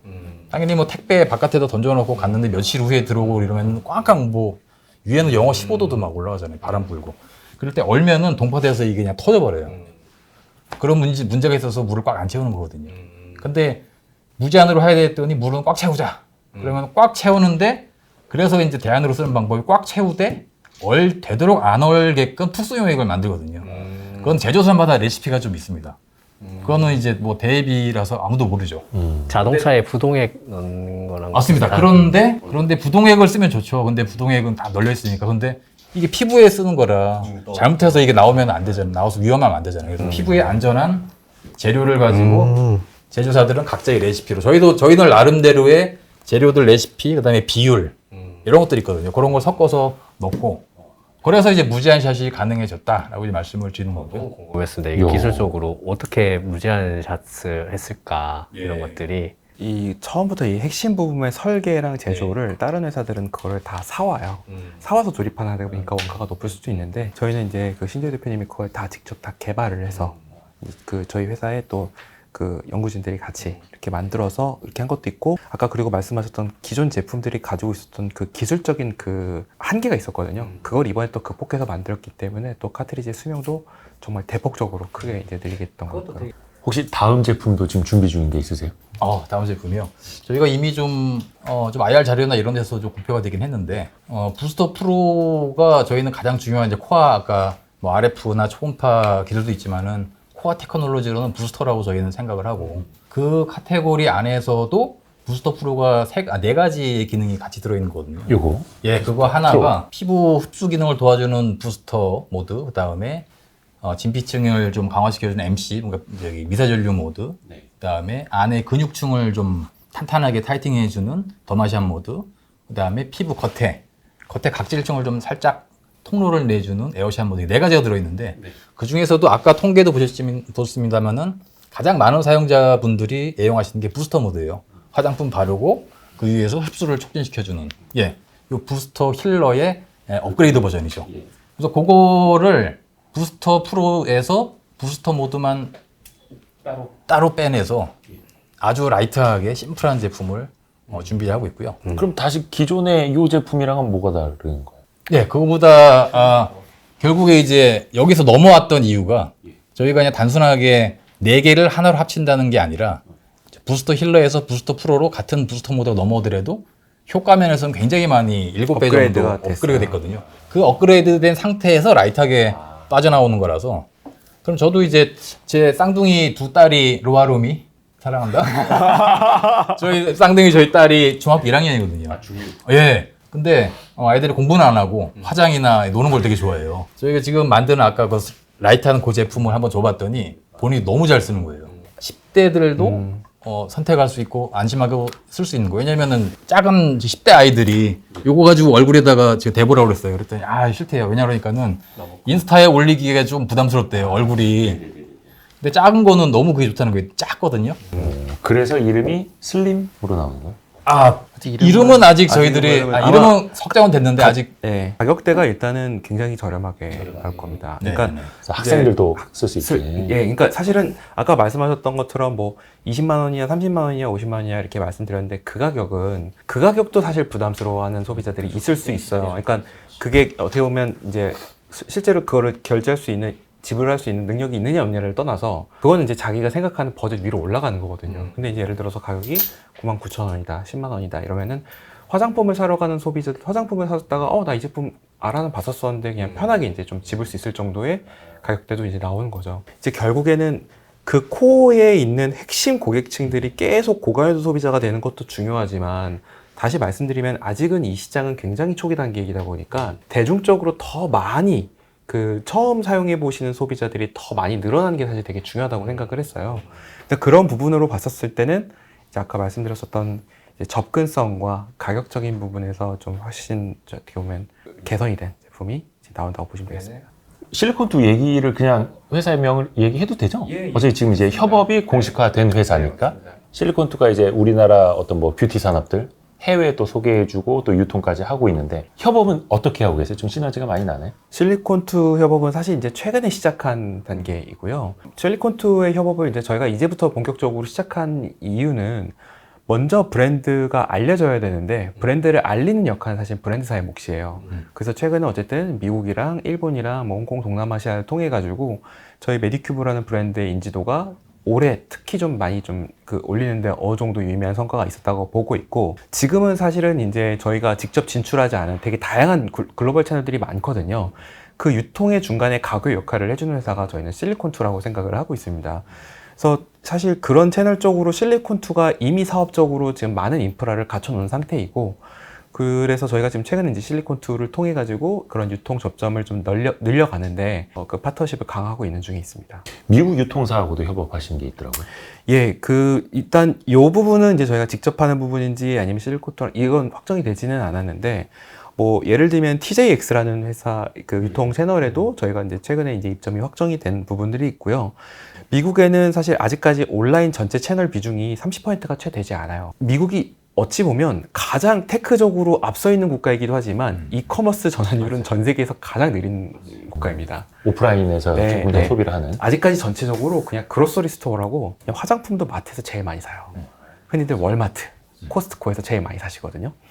그래서 이제 저희가 이제 뭐 아마존이나 저희가 이제 자사몰이나 틱톡에서 이제 온라인 쪽으로 이제 들어가는 게 어느 정도 이제 성과를 가지고 있다 보니까 미국 시장을 또 들어가려면 그 기타 다른 채널들도 들어가야 되는데 그 중에 하나의 채널이 뭐 얼타나 세포라를 얘기하는 H&B 스토어 그리고 그로서리 스토어라고 얘기하는 게 월마트나 코스트코나 TJ 맥스라고 얘기하는 좀 대형 슈퍼스토어 채널 이렇게 두 채널로 나눠집니다. 사실 저희가 전략 채널이라기보다도 TJ Maxx는 저희 쪽에서 먼저 그쪽에서 먼저 연락이 오셨어요. 요즘 KBT 브랜드를 좀 공격적으로 좀 하시더라고요. 제 느낌은 정확하게 비유가 적절하지 않을 수 있으나 약간 다이소 플레이 같은 거를 하시는 느낌이에요. 다 끌어들이려는. 네, 네. 다이소가 처음에는 여기서 뷰티를 어떻게 해라고 했지만 결국에는 뭐 이제 우리나라 되더라고요. KBT 쪽에서 좀 꽤 유의미한 성공을 하셨단 말이죠. 그래서 TJ Maxx 쪽에서는 좀 그쪽에서 좀 적극적으로 하시는 걸 보고서 저희가 이제 입점이 좀 먼저 들어가게 됐었는데 TJ Maxx는 오프라인 채널에서 사실은 아주 그 가장 중요한 전략 채널이 될 수는 없고요. 보통은 이제 얘기할 때 이제 좀 프로모션, 예, 아니면 좀 마케팅 캠페인 쪽에 뭐 예를 들면 좀 가격대가 좀 저렴하고 네, 가성비 있는 것들을 이제 프로모션으로 어느 정도 활용을 할 수 있는 그래도 꽤 그 좋은 굉장히 파워풀한 채널이기 때문에 저희가 이제 이쪽은 이제 들어가는 걸로 확정이 됐고 아까 말씀드렸었던 이제 H&B 스토어 쪽이나 코스트코 쪽에서도 어느 정도 이제 시간이 지나면 진척도를 저희가 이제 또 공유를 드릴 수 있지 않을까 생각을 하고 있습니다. 그 미국 관련해서 이제 뭐 헨리 비버가 부터 처음에 힐러 사용해서 저희가 엄청 핫해졌고 이제 최근에 아마존 KBT 컨퍼런스에서도 틱톡을 활용한 사례로 이제 저희 회사가 마침 딱 나왔더라고요. APR이. 그래서 되게 반가웠었는데 이 부분 관련해서 좀 해외 마케팅은 좀 어떻게 되고 있다라는 거를 좀 이렇게 간접적으로 설명해 주실 수 있을까요? 사실 저희가 이제 저희 회사의 아이덴티티를 뷰티테크라고 얘기했었을 땐 사업을 잘하기 위해서는 사실은 큰 꼭지로 보면은 두 가지의 어떻게 보면 그 동력이 필요한데 하나는 속도이고요. 그리고 하나는 방향입니다. 근데 속도로 봤었을 때는 저는 그게 유통과 마케팅의 역할이 중요하다고 생각을 하고 있고요. 그 다음에 방향의 역할로 봤었을 때는 기술 기반, 그 다음에 뭐 제조 역량을 확보한다든지 신사업에 투자한다든지 이런 부분이라고 생각을 하는데 저희가 사실은 이 속도라는 부분에서 좀 유명한 회사였어요. 원래부터. 그러니까 아까 말씀드렸던 것처럼 D2C 채널들을 활용한 유통 그리고 또 디지털 플랫폼들을 활용한 마케팅을 원래 잘하는 회사로 원래 좀 잘 알려져 있었다 보니까 이거를 어떻게 한 글자로 잘한다라는 거를 딱 설명하기는 되게 어려운 부분인 것 같아요. 사실 조직도 많이 필요하고 인프라적인 것들도 되게 많이 필요하고요. 다만 이제 지금 현재는 확실히 말씀드릴 수 있는 거는 미국 시장에서 메디큐브를 포함해서 K-뷰티 제품들을 언급하고 있는 인플루언서들이나 아니면은 그 SNS 컨텐츠들이 굉장히 빠르게 확산이 되고 있다라는 부분들인 거죠. 아까 뭐 이제 틱톡을 얘기를 하셨었는데 뭐 유튜브, 인스타그램, 틱톡, 이제 구 트위터, X라고 하죠. 네. 되게 다양한 SNS 플랫폼들에서 지금 현재 KBT 브랜드들이 좀 하입되고 있는 거는 공통된 현상이라고 보고 있고요. 그 중에서 이제 틱톡이 최근에 언급되고 있었던 거는 저연령대에서 트래픽이 좀 늘어나고 있는 채널이잖아요. 이게 좀 의미들 그쵸, 때 그쵸. 페이스북이나 좀 페이스북은 조금 더 어르신들. 인스타그램은 좀 이제 젊은 중간 친구. 그리고 이제 틱톡은 10대. 더 네, 어린 10대. 친구들 이렇게 얘기를 하는데 저연령대일수록 유행이 퍼진 속도가 더 빠르다 보니까 그래서 이제 틱톡 채널이 최근에 좀 부각이 되는 부분들도 있지만 제가 볼 때는 그냥 그 채널들을 다 망라해서 전체적으로 지금 늘어나고 있는 현상들이라고 보시면 될 것 같고요. 헤일리 비버 아까 이제 브릴러님이 언급을 해주셨는데 그 헤일리 비버는 저희가 참 감사하게도 운이 좋았었고 이 자리를 빌어서 헤일리 비버님 감사드립니다. 광고가 아니에요. 그러면 아니에요? 자기가 직접 가서 그냥 쏘던 거였어요? 그냥 저희도 몰랐어요. 그냥 자사몰에서 본인이 내돈내산이셨고 그거를 이렇게 해줬는데 뷰어십이 거의 뭐 5천만 이상이 돼버린 거죠. 야, 그럼 날로 드셨네. 네, 추천템. 저는 당연히 이게 어느 제품을 제공하고 일정의 소정료를 사실 인플루언서들한테 많이 주잖아요. 인플루언서 마케팅 네, 하시는 그거는 모든 회사들이 하지만 저희도 하죠. 근데 그게 근데 헤일리 비버는 자발적이었어요? 아니었다. 헤일리 비버는 아니었습니다.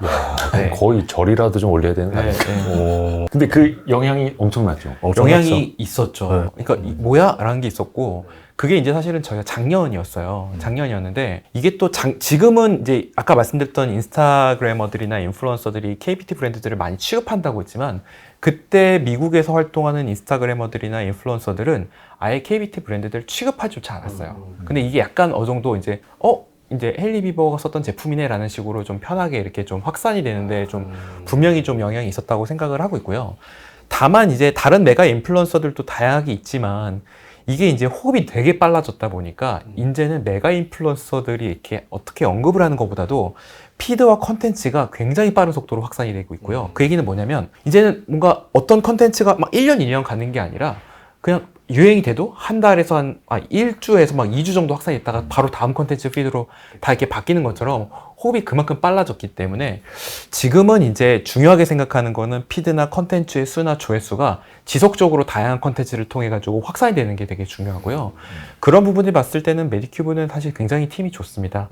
미국에 있는 전문화된 그 마케팅 조직들이 되게 있고, 그리고 그 조직들을 통해 가지고 아까 이런 말씀드렸던 부분들 중에서 다양한 채널들을 통해 가지고 저희가 적극적으로 그 시장에 소통을 하고 있는 중이죠. 매출 관련해서 이제 일본 같은 경우는 자사몰보다 이제 Q10에서 많이 판매를 하고, 미국 같은 경우는 반대로 자사몰에서 판매를 많이 하고 아마존 비율이 낮은데, 이거는 그 국가에서 따른 유통사에 따른 차이로 봐야 될까, 아니면 소비자들의 성향 차이로 봐야 될까요? 일단 제일 중요하게 생각하는 거는 저희가 좀 전략이 바뀌는 것 같아요.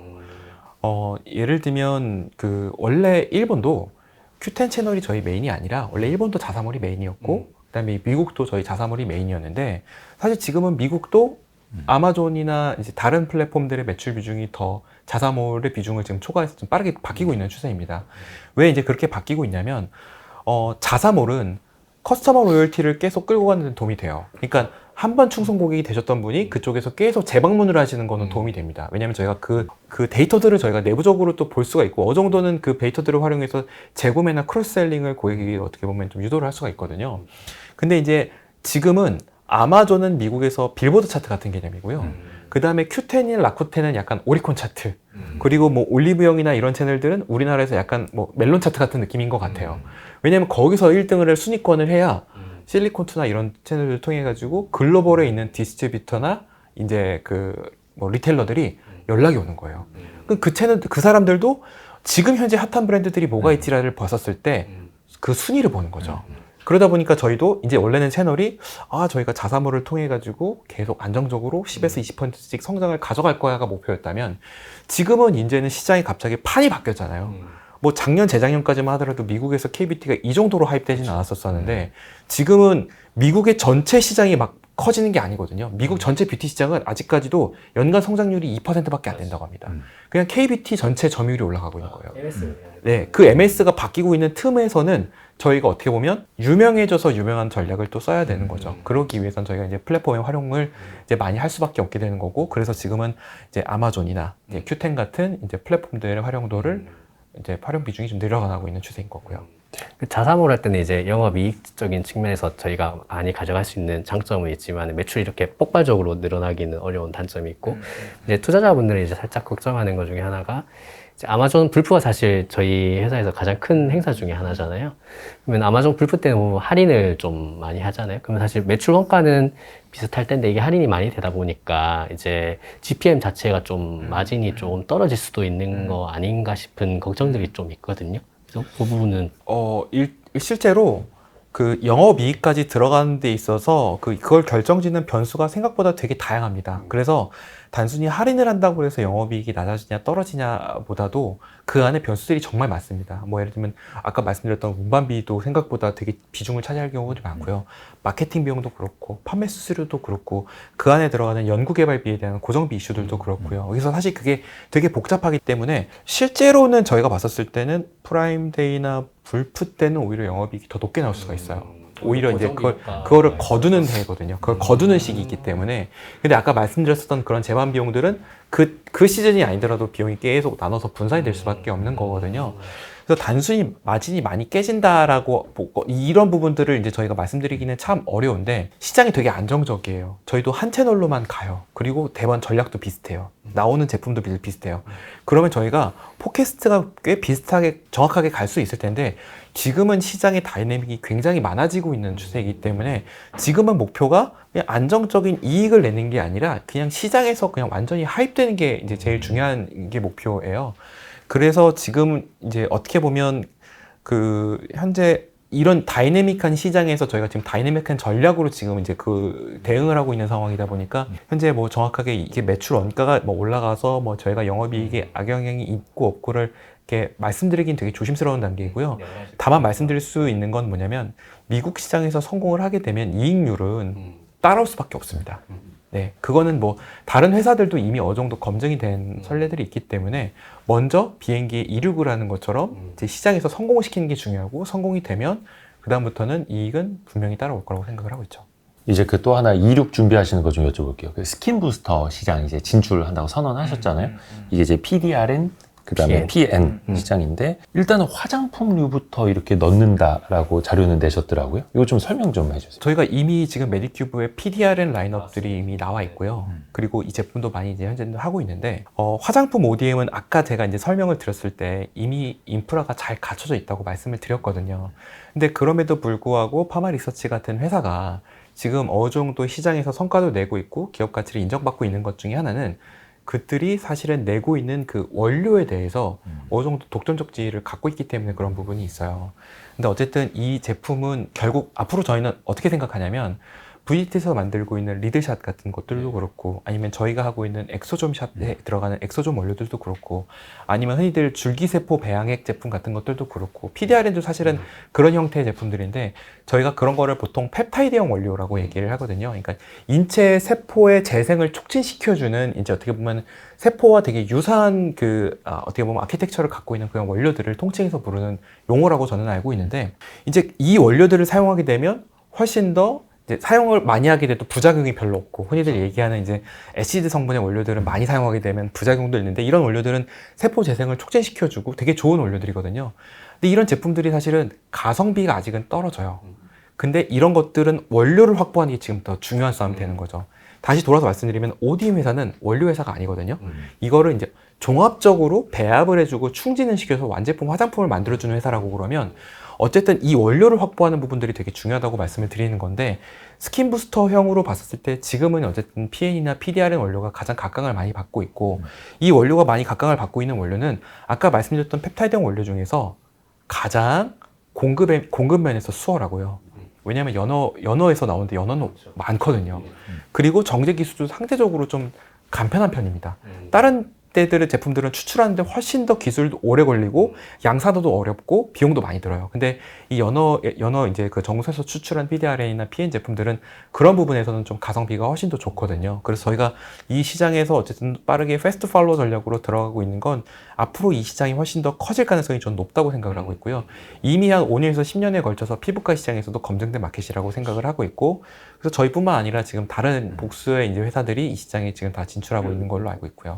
그러면은 사실 저기 PN하고 PDRN 같은 경우 오리지널은 파마 리서치가 이제 독립적으로 있고 그 다음에 이제 약간 연어 말고 송어에서 가져오는 비알판 같은 경우는 이제 카피의 가성비 라인으로 가고 있잖아요. 그럼 저희 회사는 파마의 오리지널에 가까운 방향으로 가는 건지 아니면은 비알판처럼 약간 가성비 라인으로 가는 건지 그런 부분이 좀 회사에서 타겟하고 있는 게 어디 포지션인지 좀 궁금하거든요. 사실 이 부분이 이제 아직은 저희가 이제 본격적으로 제품을 출시한 단계가 아니다 보니까 뭐 구체적으로 말씀드리기는 참 어려울 텐데 이 제품에서 사실 제일 중요한 부분이 제가 알고 있기로는 순도인 걸로 알고 있어요. 그래서 일단 순도가 굉장히 높고 그 퓨리티가 이제 순도가 높다라고 하는 거는 함량 자체도 높지만 이제 예를 들면 다른 물질들에 대해서 이제 그게 이제 굉장히 불순물이 되게 적은 그 제품들을 만드는 거죠.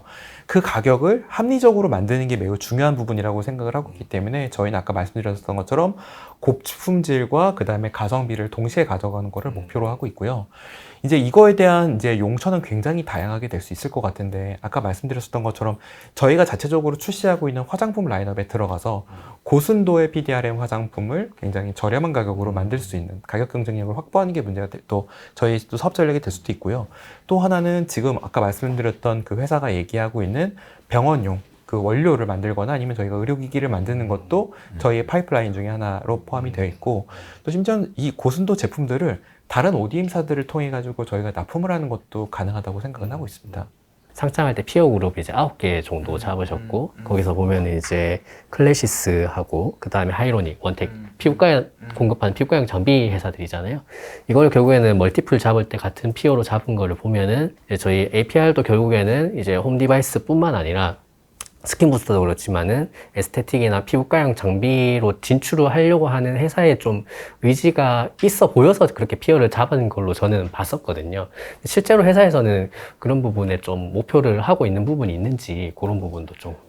일단 이제 벌써 이제 상장을 한 지가 그래도 좀 시간이 좀 지나서 네. 그 비하인드 스토리를 좀 말씀을 드리면은요. 이거는 이제 상장을 준비하시고 계시는 뭐 CFO님이시거나 아니면은 이제 투자자분들이 참고하시면 좋을 것 같을 때 피어 그룹은 자기적으로 선정할 수가 없습니다. 그렇죠. 네. 그래서 비교해서 선정은 비교적 기계적으로 합니다. 그래서 그 업종 코드 내에서 예를 들면 이제 걸러지는 기준들이 있어요. 뭐 예를 들어서 너무 PR이 높거나 낮으면 삭제가 되고 또 어떤 이슈가 있는 회사들이면 또 거기에서도 삭제가 되고 그렇게 해가지고 결정을 하다 보니까 이제 그렇게 된 부분들이 있는데 사실 저희가 아까 이제 언급하셨던 그런 회사들을 당시에 피어그룹으로 선정했었던 건 어찌 보면 저희 회사랑 굉장히 정말 딱 떨어지는 피어그룹이 없었기 때문에 유사 그룹들을 선정을 하다 보니까 그렇게 된 부분들이 있어요. 왜냐하면 저희가 다시 돌아와서 질문이 사실 그런 사업에 진출할 계획이 있느냐라는 질문으로 바로 물어보셔서 그걸 답변을 드린다고 그러면 그거는 사실은 있습니다. 있지만 사실 올해와 내년까지는 지금 현재 하고 있는 뷰티, 화장품과 홈뷰티 디바이스가 앞으로도 내년도 성장 동력에도 거의 대부분을 차지할 거기 때문에 이게 이제 그 의료용 뷰티 디바이스는 이제 지금 이것도 이제 신재호 이사님께서 주관하고 계시는 프로젝트이긴 하지만 좀 더 긴 호흡이 필요하거든요.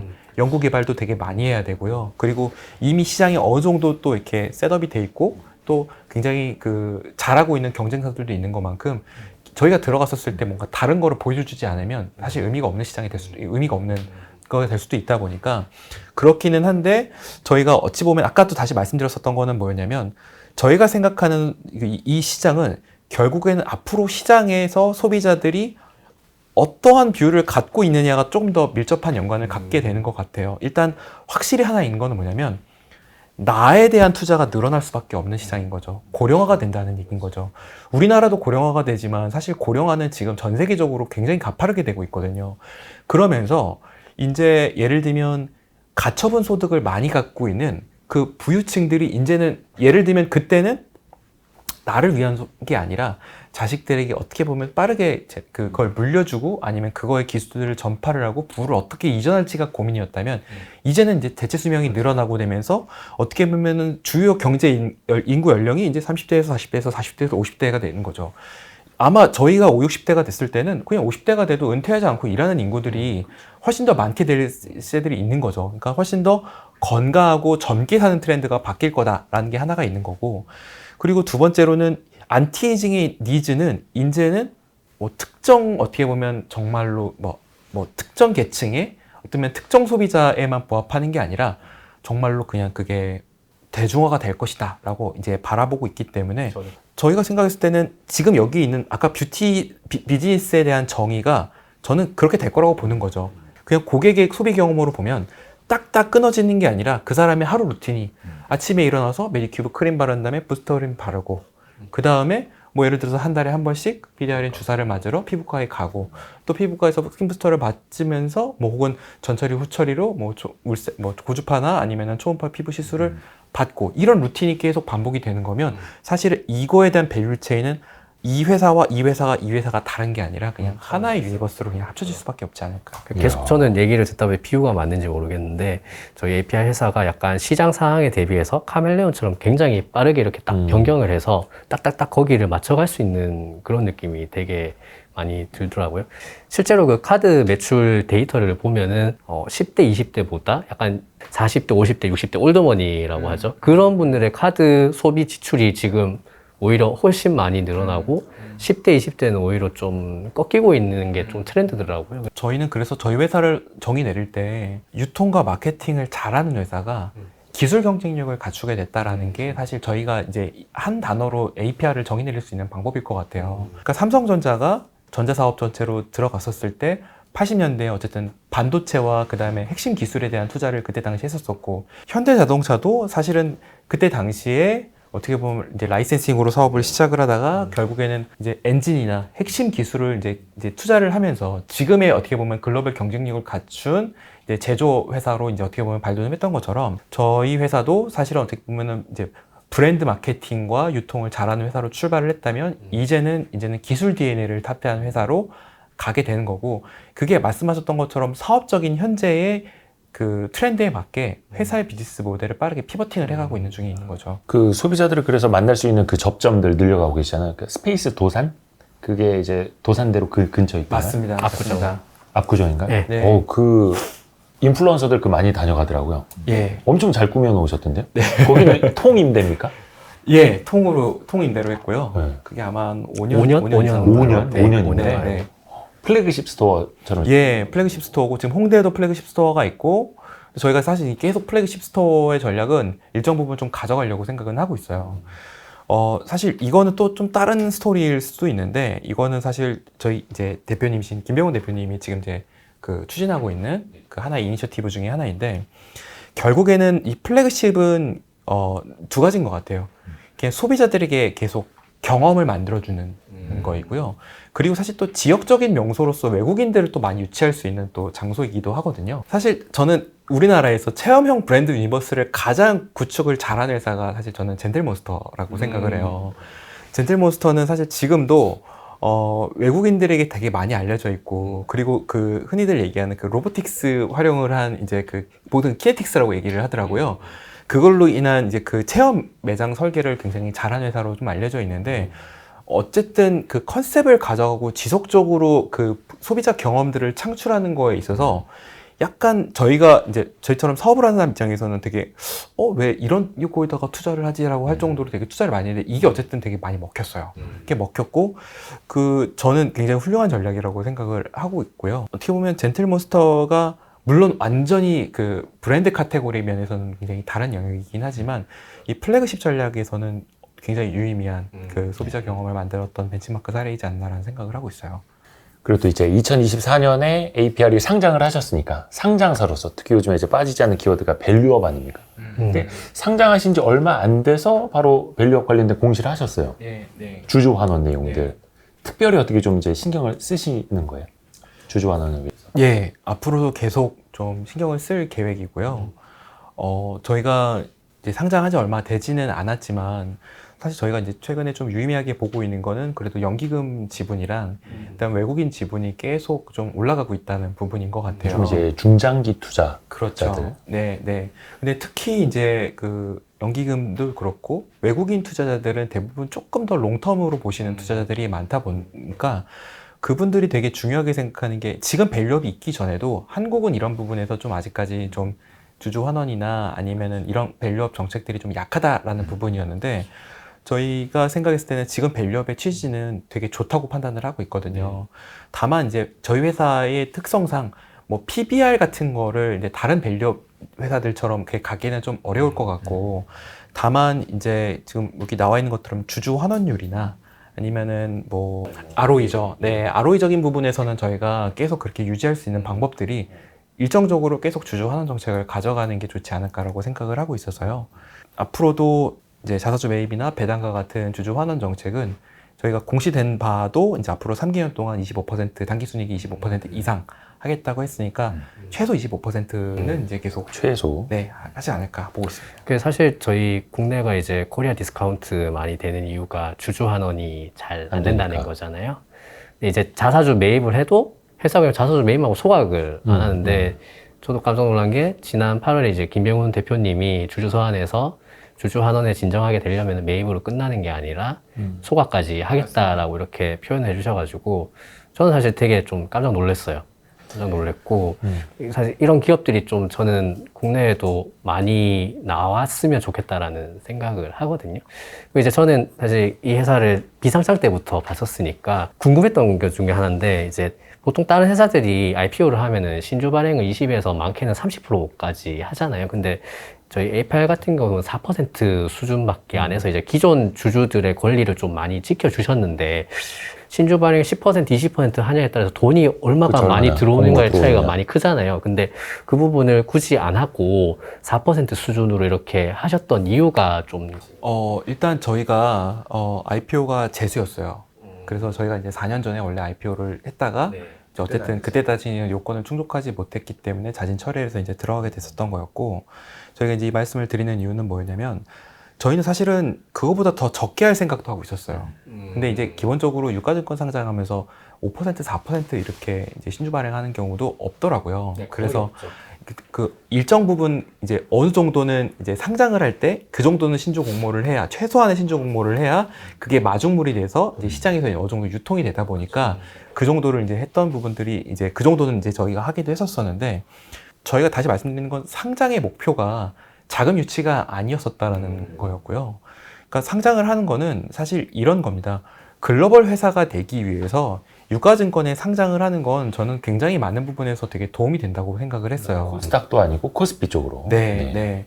그것도 사실 저희한테는 좀 운이 좋았다고 생각이 됐는데, 저희가 이제 처음에 상장을 했었을 때는 코스닥으로 이제 들어갔었고, 당시에는 워낙 우리나라의 지수가 좀 좋았기 때문에 워낙 그때 상장하는 회사들이 많았었어요. 유가증권도 많았고 코스닥도 많았었고, 당시에는 플랫폼이나 바이오 기업들이 되게 많았었는데, 그리고서 이제 좀 우리나라의 IPO 좀 겨울이 좀 있었어요. 그런 상태에서 저희가 이번에 들어갔었을 때 이제 원래는 코스닥에서 떨어졌는데 코스피로 받아주는 케이스가 저희 말고 한 개인가밖에 없었더라고요. 그런데 이제 주관사랑도 얘기가 좀 잘 됐고, 또 거래소랑 또 사전에 어떻게 보면 이제 어느 정도 그 무드를 좀 잘 맞춰줬던 덕분에, 그리고 당시에는 또 IPO가, 지금은 또 이렇게 IPO가 또 이렇게 업앤다운이 또 있다고 하지만, 저희가 작년에 IPO를 또 추진했었지만 하더라도 IPO 시장이 그 어떻게 될지 저희도 모르는 상황이었거든요. 이후로 완전 네. 그 저희가 딱 파주스테이 일어나고 거의 바로 직후에 IPO를 청구했던 상황이었다 보니까, 그래서 저희는 일단 왜 그러면 공모를 적게 했냐, 공모를 많이 했다가 잘 될 수도 있고 안 될 수도 있잖아요. 근데 저희는 어떤 뜻이었냐면, IPO를 어떻게든 이번에는 꼭 하겠다라는 사실 의지의 표현에 좀 더 가까웠었던 거였죠. 그리고 그 다음에 코스피에 들어갔었던 거는 창업한 지 10년 이하에 된, 특히나 이제 그 벤처기업 중에서 유가증권으로 상장한 저희가 최초 케이스라고 하더라고요. 그런 타이틀을 저희한테 또 가져갈 수 있었던 것도 저희한테 되게 유의미한 도전이었었고, 그리고 사업을 어쨌든 저희가 여기서 멈출 게 아니기 때문에 유가증권에 들어갈 수 있다면 당연히 저희한테 안 들어갈 이유가 없었었고요.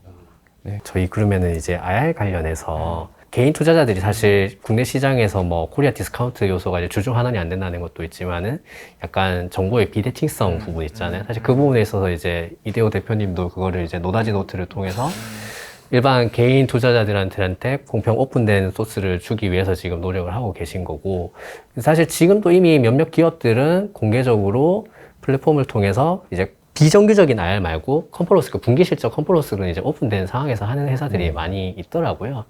그래서 저희 회사도 사실 IPO 할 때 김병훈 대표님이 유튜브 플랫폼을 통해서 이제 IPO 할 때 직접 나와서 설명을 해주셨고, 저희도 그러면 나중에 추후에 이제 플랫폼을 통해서 좀 오픈된 공간에서 일반 개인 투자자들도 눈치 보지 않고 자유롭게 들어와서 이런 것들의 내용들을 좀 들을 수 있게끔 할 수 있는 이런 계획들을 혹시 좀 잡고 계신 부분이 좀 있으실까요? 계획이 있고요. 네. 이번 3분기부터는 네. 이제 웹캐스팅 방식으로 개인 투자자, 일반 투자자분들도 다 함께 들으실 수 있도록 지금 준비하고 있고요.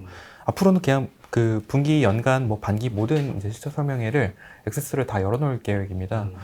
사실 처음부터 그런 처음부터 저희는 이제 그렇게 할 수 있다고 생각을 하기도 했었었는데, 이게 이제 뷰티 기업들 중에서 웹캐스팅으로 하는 회사가 거의 없어요. 그래서 이제 저희도 원래는 이제 처음부터 웹캐스팅을 할까 했는데, 삼성전자나 SK 하이닉스 같은 기업들은 웹캐스팅을 하시거든요. 근데 이제 아직은 이 웹캐스팅이 보편화되지 않은 상태에서 저희가 뭐라고 저희가 뭐 이렇게 뭐 들으시긴 하겠어, 약간 저희가 스스로를 좀 이렇게 좀 과소평가를 했었던 것 같아요. 근데 아무래도 저희가 이제 상장한 지 한 6개월 정도밖에 되지 않았고, 그래도 그 기간 동안 개인 투자자분들의 중요성을 저희도 당연히 너무 중요하게 생각하고 있다 보니까 이제 예를 들어서 정보의 비대칭 면에서 불편함 없이 최대한 이제 저희가 소통의 창구들을 열어놓을 계획입니다. 그러니까 사실 저희가 좀 종종 기업 탐방을 다니기는 하는데, 사실 이렇게 기업 현장의 이야기, 그리고 임원분들의 솔직한 이야기를 또 주주가 아니셔도 잠재적 투자자분들, 또 이제 회사에 관심 있는 분들, 또 소비자가 될 수도 있고, 많은 분들한테 이 이야기를 같이 할 수 있다는 것 자체가 너무 좋은 것 같습니다. 앞으로도 또 소통도 그렇고, 어떻게 보면 되게 좋은 본보기 사례가 APR이 될 수 있겠다라는 또 기대도 갖습니다. 뭐 이게 뭐 주식 추천이나 이런 개념은 절대 아닙니다. 여러분 오해는 하지 마시고요. 오늘 이제 장시간 말씀을 해주셨는데, 뭐 신재호 이사님이나 신재하 부사장님, 마지막으로 이제 우리 보시는 분들에게 하시고 싶으신 말씀이 있으시다면요. 일단 이 뷰티 산업, 그리고 이 뷰티테크 산업에 관심을 많이 가져주셔서 진심으로 감사합니다. 사실 이제 우리나라가 앞으로 이제 어떤 산업이 뜰 것이냐라고 했었을 때 업앤다운이 다 있을 수밖에 없잖아요. 근데 이 사업에 지금 현재 관여를 하고 있는 경영자로서, 그리고 좀 소비자로서, 그리고 저도 어쨌든 이제 회사를 투자하고 있는, 이제 회사에 투자를 한 주주이기도 하니까 좀 말씀을 드린다고 그러면 저는 이 산업이 우리나라의 또 한 경제의 축을 담당할 수 있는 굉장히 매력적인 산업으로 바둑할 가능성이 매우 높은 산업이라고 생각을 하고 있습니다. 그래서 저는 이런 것 같아요. 사실 우리나라에 지금 K 엔터테인먼트, 그 다음에 뭐 K-팝 산업들이 뜨게 됐었던 건 사실 우리나라의 내수 시장에서 그분들이 팬이 돼주시고 소비자가 되어주셨기 때문에 사실 뜨게 된 거거든요. 그래서 제가 사실 이 산업을 바라봤을 때 투자에 관심이 있거나 이 산업에 관심이 있으신 분들에게 저는 부탁드리고 싶은 건 꼭 저희 걸 안 사셔도 됩니다. 이 산업에서 이 제품들이 뭔지를 계속 관심을 많이 가져주시고 한번 테스터가 한번 되어봐 주시고 그리고 한번 소비자가 한번 되어봐 주십시오. 그리고 나서 이게 될 것 같다. 나에게 굉장히 잘 맞다고 생각하면 그때 투자를 한번 검토해 봐 주시는 것도 전 나쁘지 않을 것 같습니다. 앞으로도 계속 지켜봐 주십시오. 감사합니다. 우리 신조 이사님도 한번. 저는 이제 기술 연구 개발하는 입장에서 조금 이제 더 무거운 사명감을 좀 느끼고요. 그러니까 단순하게 회사를 키우겠다 뭐 이런 거기 기여하겠다 이런 부분을 넘어서 우리나라의 K-뷰티가 이제는 3.0 시대로 넘어가서 디바이스에서 그 다음에 메디컬 에스테틱 기술 분야에서 뭔가 좀 원천 기술이 좀 나왔으면 좋겠다라는 그런 희망과 포부를 갖고 있거든요.